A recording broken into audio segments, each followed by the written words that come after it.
Hello students. बच्चों, आज का जो हमारा टॉपिक है वो फ्लोरिंग प्लांट्स के ऊपर है। फ्लोरिंग प्लांट्स का मतलब है कि ऐसे प्लांट्स जो फ्लावर या पुष्प उत्पन्न करते हों। बच्चों, डेली लाइफ के अंदर अपने आसपास अनेक प्रकार के पेड़ पौधे आप देखते हैं और ऑब्जर्व करते हैं कि वे जो पेड़ पौधे हैं अपने लाइफ स्पेन जीवन अवधि में अवश्य ही एक बार जरूर उनमें पुष्प हैं वे धारण करते हैं या फ्लोरिंग होती है। जब फ्लोरिंग होती है तो डेफिनेटली उसमें फ्रूटिंग होती है, यानी फल प्राप्त होते हैं। तो बच्चों, कुछ प्लांट्स ऐसे हैं जो अपनी जीवन अवधि में बार बार जीवन अवधि के अंदर बार बार पुष्प धारण करते हैं या जो फ्लावर हैं वे बनते हैं। That is also called is polycarpic. Poly का मतलब है मोर देन वन, यानी बार बार क्या करते हैं, फ्लावर उत्पन्न करते हैं, पुष्प को धारण करते हैं। तो ऐसे जो प्लांट्स हैं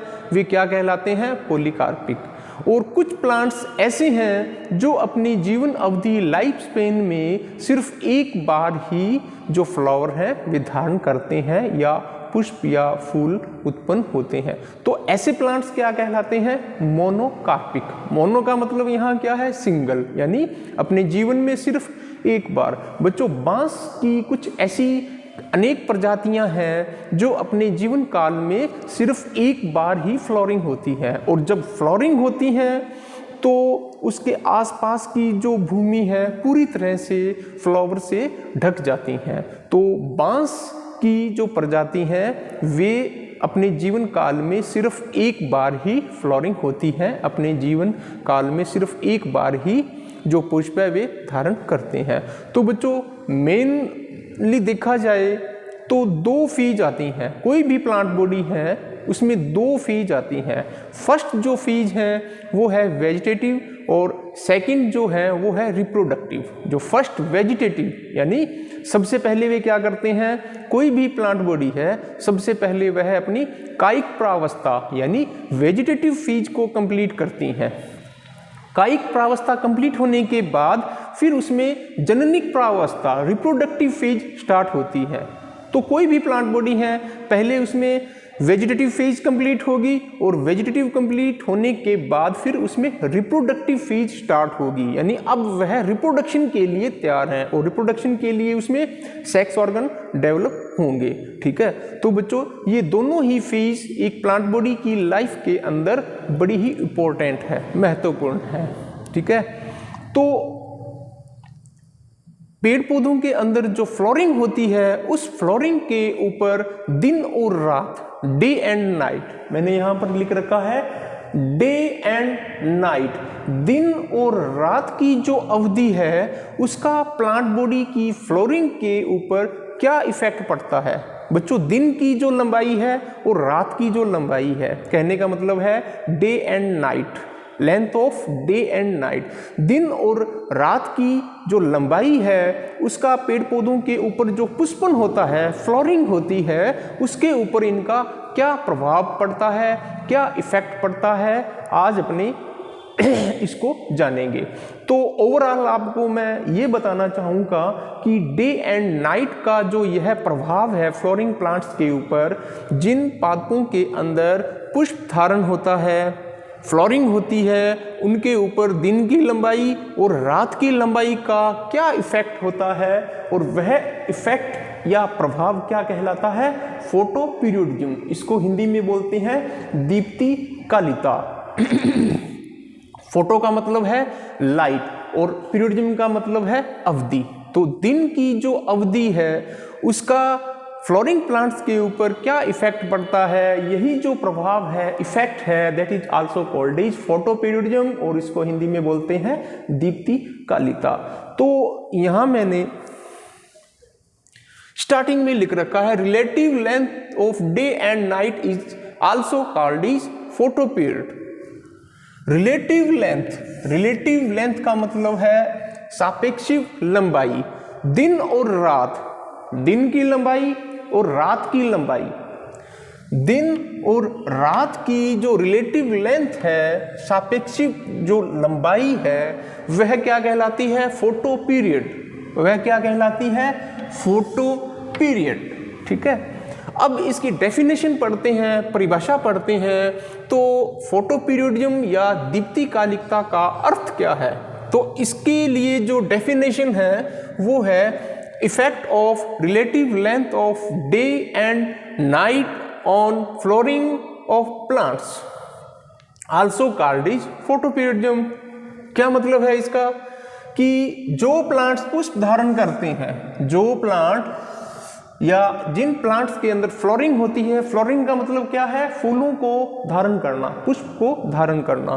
तो जो प्लांट्स फ्लोरिंग होती हैं, जिनमें जो पुष्प को धारण करते हैं, उनके ऊपर डे एंड नाइट, दिन और रात की जो रिलेटिव लेंथ है उसका क्या प्रभाव पड़ता है, उसका क्या इफेक्ट पड़ता है, यही प्रभाव क्या कहलाता है, फोटोपीरियोडिज्म।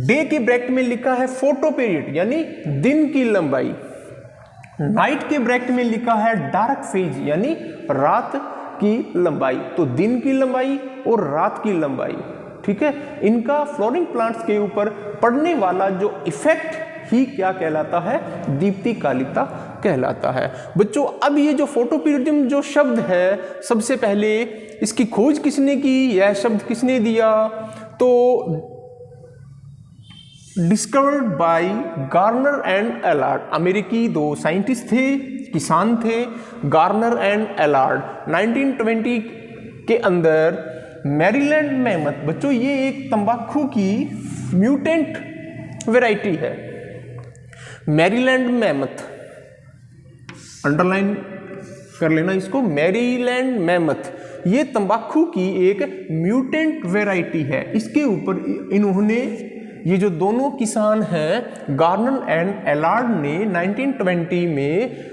जो तंबाकू की म्यूटेंट वैरायटी है मैरीलैंड मैमथ के ऊपर अनेक प्रकार के एक्सपेरिमेंट किए, ठीक है, और फोटोपीरियोडिज्म को सिद्ध कर दिया, ठीक है। तो इन्होंने क्या किया, सबसे पहले इन्होंने क्या ऑब्जर्व किया, इन्होंने क्या देखा कि मैरीलैंड मैमथ की जो वैरायटी है तंबाकू का, जो ये पौधा है, तो गर्मी के दिनों में क्या होता है, ग्रीष्म ऋतु यानी गर्मी के दिनों में क्या होता है कि इस पौधे की जो लंबाई है वो 15 से 20 फीट लंबा हो जाता है, और 20 से 15 फीट लंबा होने तक इसमें फ्लोरिंग नहीं होती, ठीक है।